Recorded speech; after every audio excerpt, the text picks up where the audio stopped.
দেখো আজকে তোমাদের ইংরেজির রায় মার্টিন প্রশ্নবিচিত্রার থার্ড সামাটিভের যে 11 নম্বর স্কুলটা রয়েছে মেমারি ভিএম ইনস্টিটিউশন ইউনিট 2 এই স্কুলের সব প্রশ্নের উত্তরগুলো করাবো।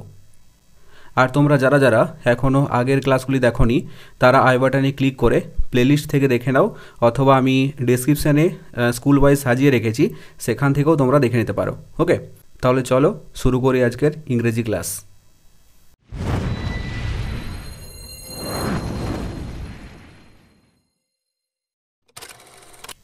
প্রথমে আছে সিনে কি বলেছে? Read the following passage and answer the questions given below. অনুচ্ছেদটি ভালো করে পড়ো এবং নিচে দেওয়া প্রশ্নগুলির উত্তর করো। তাহলে দেখো, সি ইজ বেগম রোকেয়া, তিনি হলেন Begum Rokeya, a remarkable women whose efforts considerably changed the state of female education in Bengal. A remarkable women মানে এক অসাধারণ মহিলা, হুজ এফোর্টস যার প্রচেষ্টায়, কনসিডারেবলি উল্লেখযোগ্যভাবে, চেঞ্জড পরিবর্তন হয়েছিল the state of female education in Bengal বাংলার মহিলাদের শিক্ষার অবস্থা। Her full name was Begum Rokeya Sakhawat Hossain, তার পুরো নাম ছিল Begum Rokeya Sakhawat Hossain. She was kind and generous to the disadvantaged women of Bengal. সে দয়ালু এবং উদার ছিলেন কাদের প্রতি? বাংলার পিছিয়ে পড়া মহিলাদের প্রতি। And extended her helping hand to the poor and the helpless. তার সাহায্যের হাত বাড়িয়ে দিয়েছিলেন দরিদ্র এবং অসহায়দের প্রতি। She was the pioneer in setting up a school for the poor Muslim girls of Bengal. তিনি একটা বিদ্যালয় স্থাপন করেছিলেন কাদের জন্য? বাংলার দরিদ্র মুসলিম মেয়েদের জন্য। She strongly believed in the need of modern education for women. তিনি দৃঢ়ভাবে বিশ্বাস করতেন যে মহিলাদের আধুনিক শিক্ষার প্রয়োজন। Begum Rokeya was born in an affluent Muslim family. Begum Rokeya এক ধনী মুসলিম পরিবারে জন্মগ্রহণ করেছিলেন। Though she never went to school, যদিও সে কখনও বিদ্যালয়ে যায়নি। Rokeya educated her self through her own interest and efforts. Rokeya নিজেকে শিক্ষিত করেছিলেন কিসের মধ্য দিয়ে? তার আগ্রহ এবং প্রচেষ্টার মধ্য দিয়ে। She learned Arabic and Persian at home and also received lessons in Bengali and English. তিনি বাড়িতে বসেই আরবিক এবং পার্সিয়ান শিখেছিলেন এবং তিনি বাংলা এবং ইংরেজিতে পাঠ গ্রহণ করেছিলেন। Some great books written by her, তার দ্বারা কিছু লেখা মহান বই, both in Bengali and English, বাংলাতে এবং ইংরেজিতে, will be remembered for ever, যেটা আমাদের কাছে চিরস্মরণীয় হয়ে থাকবে। ওকে, তাহলে এটা ছিল তোমাদের সিন। এরপর দেখো প্রশ্নগুলো। এটা কি বলেছে? Choose the correct alternative to complete the following sentences. সঠিক বিকল্পটি বেছে নিয়ে বাক্যগুলি পূর্ণ করো। তাহলে এটা দেখো, বেগম রোকেয়া ওয়াজ এটা হবে ভেরি কাইন্ড হার্টেড। ওকে, সে ছিল খুব দয়ালু হৃদয়ের মানুষ। তাহলে একটা হবে সঠিক উত্তর। বিয়েটা দেখো, রোকেয়া হেল্পড, রোকেয়া সাহায্য করত। কাদেরকে সাহায্য করত? এটা হবে both the poor and helpless, দরিদ্র এবং অসহায়দের। ওকে, তাহলে তিনেরটা হবে সঠিক উত্তর। সিয়েটা দেখো, Rokeya learned at home. Rokeya বাড়িতেই শিখেছিলেন। কি শিখেছিলেন? এটা হবে আরবিক অ্যান্ড পার্সিয়ান, আরবিক এবং পার্সিক। ওকে, তাহলে তিনেরটা হবে সঠিক উত্তর। বোঝা গেল? অ্যান্সার দ্য ফলোয়িং কোশ্চেন্স, নিচের প্রশ্নগুলির উত্তর দাও। তাহলে এ দাগের প্রশ্নটা দেখো, why was Begum Rokeya very popular? কেন বেগম রোকেয়া খুব জনপ্রিয় ছিল? তাহলে এর উত্তরটা দেখো, Begum Rokeya was very popular because C was kind and generous to the disadvantaged women of Bengal and extended her helping hand to the poor and helpless. Begum Rokeya খুব জনপ্রিয় ছিল কারণ কি? কারণ C was kind and generous to the disadvantaged women of Bengal. তিনি ছিলেন দয়ালু এবং উদার কাদের প্রতি? বাংলার পিছিয়ে পড়া মহিলাদের প্রতি। এবং extended her helping hand to the poor and helpless, এবং তার সাহায্যের হাত বাড়িয়ে দিয়েছিলেন কাদেরকে? দরিদ্র এবং অসহায়দের। ওকে, বিয়েটা দেখো, what did Rokeya do for the poor Muslim girls of Bengal. বাংলার দরিদ্র মুসলিম মেয়েদের জন্য রোকেয়া কি করেছিলেন? তাহলে উত্তর দেখো, Rokeya set up a school for the poor Muslim girls of Bengal. Rokeya একটা বিদ্যালয় স্থাপন করেছিল বাংলার দরিদ্র মুসলিম মেয়েদের জন্য, and strongly believed in the need of modern education for women, এবং তিনি দৃঢ়ভাবে বিশ্বাস করতেন যে মহিলাদের আধুনিক শিক্ষার প্রয়োজন। ওকে, এরপর সেটা দেখো, হাউ ওয়াজ রোকেয়া এডুকেটেড। কিভাবে রোকেয়া নিজেকে শিক্ষিত করেছিলেন? তাহলে এটা হবে, Rokeya educated herself through her own interest and efforts. Rokeya নিজেকে শিক্ষিত করেছিলেন তার প্রচেষ্টা এবং আগ্রহের মধ্য দিয়ে। এরপর চলে আসবো আনসিনে। কি বলেছে? Read the following passage and answer the questions given below. অনুচ্ছেদটি ভালো করে পড়ো এবং নিচে দেওয়া প্রশ্নগুলির উত্তর করো। Mohandas Karamchand Gandhi, as he was called in his early life. Mohandas Karamchand Gandhi, যাকে ছোটোবেলায় এই নামে ডাকা হতো।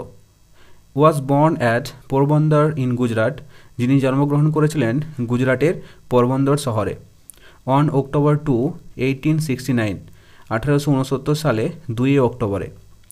কাবা Gandhi was his father and Putlibai was his mother. Kaba Gandhi ছিলেন তার বাবা এবং পুতুলিবাই ছিলেন তার মা। He was not a brilliant boy at school. তিনি বিদ্যালয়ে খুব একটা মেধাবী ছাত্র ছিলেন না। But he was an example of truthfulness, hard work and patriotism. কিন্তু তিনি ট্রুথফুলনেস অর্থাৎ সত্যবাদিতা, হার্ডওয়ার্ক কঠোর পরিশ্রম এবং পেট্রিয়টিজম মানে হচ্ছে দেশপ্রেমের এক উদাহরণ ছিল। He was very simple in his dress and manners. তিনি খুবই সাধারণ ছিল তার পোশাক এবং আচরণে। ইন কোর্স অফ টাইম, সময়ের সাথে সাথে, he became the greatest leader of India. তিনি ভারতের মহান নেতা হয়ে উঠেছিলেন। And led India to freedom, এবং তিনি ভারতকে স্বাধীনতার পথে এগিয়ে নিয়ে যাওয়ার জন্য নেতৃত্ব দিয়েছিলেন। Poet Rabindranath Tagore liked to call him Mahatma. কবি রবীন্দ্রনাথ তাকে মহাত্মা নামে ডাকতে পছন্দ করতেন। And Netaji gave him the great name father of nation, এবং নেতাজি তাকে এক মহান নাম দিয়েছিলেন, সেটা কি? ফাদার অফ নেশন অর্থাৎ জাতির জনক। ওকে, এরপর দেখো প্রশ্নগুলো কি বলেছে। Choose the correct answer from the given alternatives. সঠিক বিকল্পটি বেছে নিয়ে লেখো। একটা দেখো, গান্ধীজি ওয়াজ অ্যান এক্সাম্পল অফ। গান্ধীজি কিসের উদাহরণ ছিলেন? ট্রুথফুলনেস সত্যবাদিতা, হার্ডওয়ার্ক পরিশ্রমিক, পেট্রিয়টিজম দেশপ্রেমিক। এগুলো তো সবই ছিল, তাই না? আমরা পড়ার সময় দেখেছিলাম। তাহলে এটা হবে অল অফ দিস, চারটা হবে সঠিক উত্তর। বিয়েটা দেখো, Gandhiji was called Mahatma by. গান্ধীজিকে মহাত্মা ডাকতেন, মহাত্মা বলে ডাকতেন কে? এটা হবে টেগোর, রবীন্দ্রনাথ ঠাকুর ডাকতেন, তাই না? সিয়েটা দেখো, গান্ধীজি ওয়াজ very simple in his. Gandhiji খুবই সাধারণ ছিলেন কিসে? এটা হবে ড্রেস অ্যান্ড ম্যানার্স, তার পোশাক এবং আচরণে। ওকে, তাহলে এটা হবে সঠিক উত্তর। এরপর বিয়েটা দেখো, write T for true and F for false statements in the given boxes. নিচের স্টেটমেন্টগুলি যদি ঠিক হয় তাহলে পাশের বক্সে টি লিখবে, আর যদি ভুল হয় তাহলে পাশের বক্সে এফ লিখবে। এট দেখো, মহাত্মা গান্ধী ওয়াজ বর্ন ইন 1969। মহাত্মা গান্ধী জন্মগ্রহণ করেছিলেন 1969 সালে, কিন্তু আমরা এখানে দেখো প্যাসেজে দেখেছিলাম, পড়েছিলাম 1869 সালে, তাই না? আর এখানে দেওয়া আছে 1969। তাহলে এই স্টেটমেন্টে কি? নিশ্চয়ই ভুল, তাহলে এটা হবে ফলস অর্থাৎ এফ। বিয়েটা দেখো, Gandhiji was a brilliant boy at school. Gandhiji ছিলেন খুব বুদ্ধিমান একজন বালক বিদ্যালয়ে, তাই না? এই স্টেটমেন্টও কিন্তু ভুল স্টেটমেন্ট, কারণ আমরা দেখেছিলাম দেখো এখানে এই লাইনটাতে, হি ওয়াজ নট এ ব্রিলিয়েন্ট বয়। তিনি মেধাবী ছেলে ছিলেন না। কোথায়? বিদ্যালয়ে। তাহলে এই স্টেটমেন্টে কি? ভুল স্টেটমেন্ট, তাহলে কি হবে? এফ। ওকে, সিট দেখো, অ্যান্সার দ্য ফলোয়িং কোশ্চেন্স। নিচের প্রশ্নগুলির উত্তর দাও। এর প্রশ্নটা দেখো, হু ওয়াজ কাবা গান্ধী। কাবা গান্ধী কে ছিলেন? তাহলে উত্তর দেখো, কাবা গান্ধী ওয়াজ হিজ ফাদার। কাবা গান্ধী ছিলেন তার বাবা, অর্থাৎ মহাত্মা গান্ধীর বাবা। বিয়েটা দেখো, হোয়ার ইজ পোরবন্দর। পোরবন্দর কোথায় অবস্থিত? তাহলে উত্তরটা দেখো, পোরবন্দর ইজ ইন গুজরাট। পোরবন্দর অবস্থিত কোথায়? গুজরাটে। ওকে। সিএটা দেখো, he always speaks dash truth. এটা হবে he always speaks the truth, এখানে দা হবে। ডিএটা দেখো, I go dash school everyday. এটা হবে I go to school everyday, আমি প্রতিদিন বিদ্যালয়ে যাই। ইয়েরটা আছে দেখো, Amal is drawing dash painting. এটা হবে Amal is drawing a painting. এফেরটা দেখো, dash Ganga is a holy river. এটা হবে the Ganga is a holy river. Ganga হলো এক পবিত্র নদী। ওকে। এরপর দেখো কি বলেছে, fill in the blanks taking adverbs from the list given below.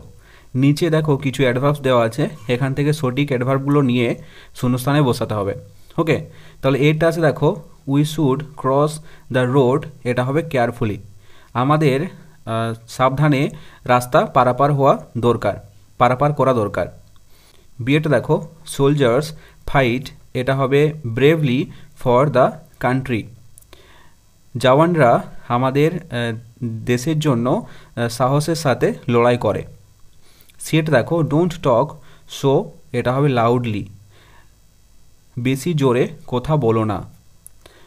ডিএট দেখো, হি গোজ টু স্কুল। এটা হবে ডেইলি, সে প্রতিদিন বিদ্যালয়ে যায়।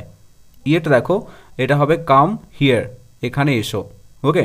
তাহলে প্রথমেরটা হলো কেয়ারফুলি, বিয়েরটা হলো ব্রেভলি, সিয়েরটা হয়েছে লাউডলি, ডিএরটা শূন্যস্থানে হয়েছে ডেইলি, ইয়েরটা হয়েছে হিয়ার। ওকে। এরপর পাঁচেরটা দেখো, fill in the blanks with present continuous tense of the verbs given in the brackets। বন্ধনীর মধ্যে ভার্বগুলো নিয়ে সেন্টেন্সগুলোকে প্রেজেন্ট কন্টিনিউয়াস টেন্সে পরিণত করতে হবে। ওকে। তাহলে দেখো খাতায় ভালো করে দিয়েছি। প্রথমে সেন্টেন্সটা দেখো, আই ড্যাশ, ভার্ব কী ছিল? Dance now. এটা হয়েছে আই অ্যাম ড্যান্সিং নাও। এটা কি করে হলো? দেখো তোমাদেরকে এর নিয়মটা, প্রেজেন্ট কন্টিনিউয়াস টেন্সে পরিণত করার যে নিয়ম, সেটা আমি আগের ক্লাসগুলোতেও বলেছি। ওকে। আর এই ক্লাসেও আমি তোমাদেরকে বলে দিচ্ছি, ভালো করে মনে রাখবে। নিয়মটা হচ্ছে কি, প্রথমে সাবজেক্ট, ওকে, তারপর থাকবে অ্যাম ইজ আর,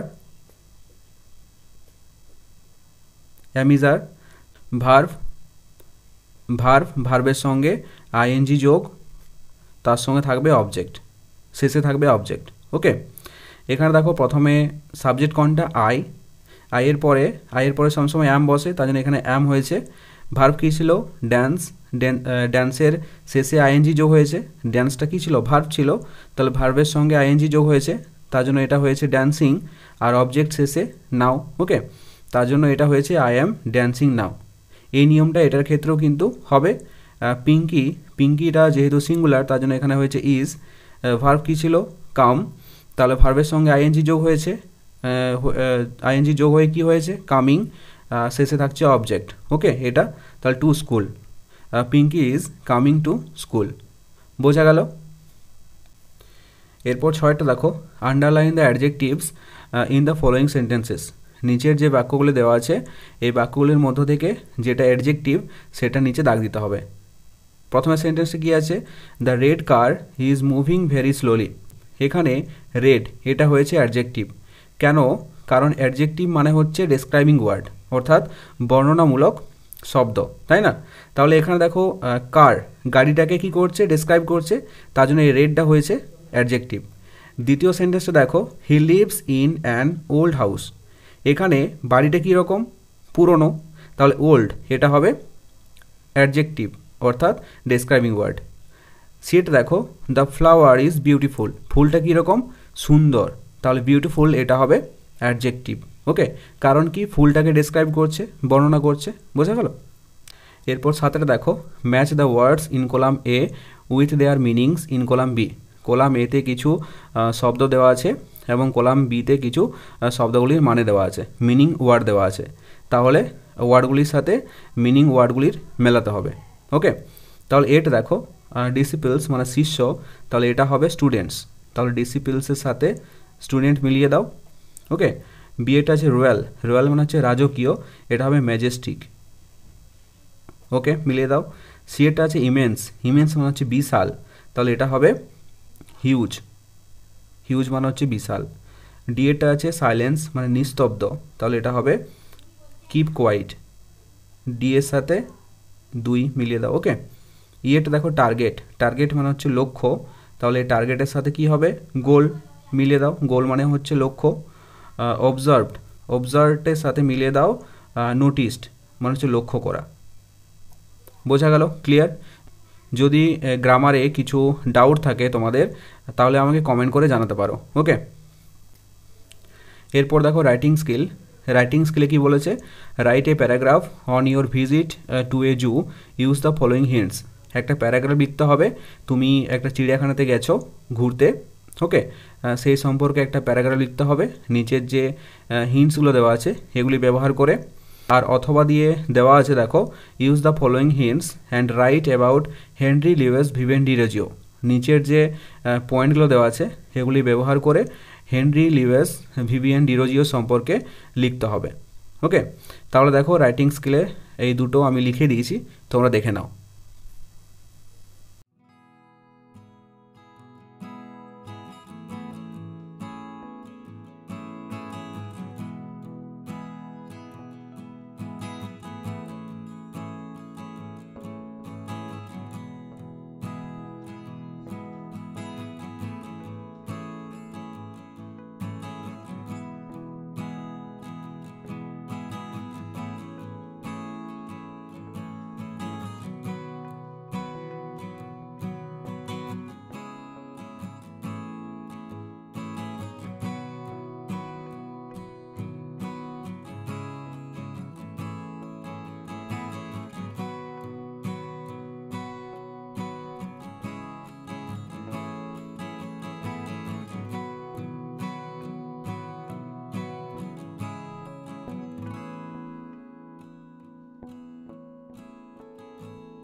সো এই ছিল আজকের ক্লাস।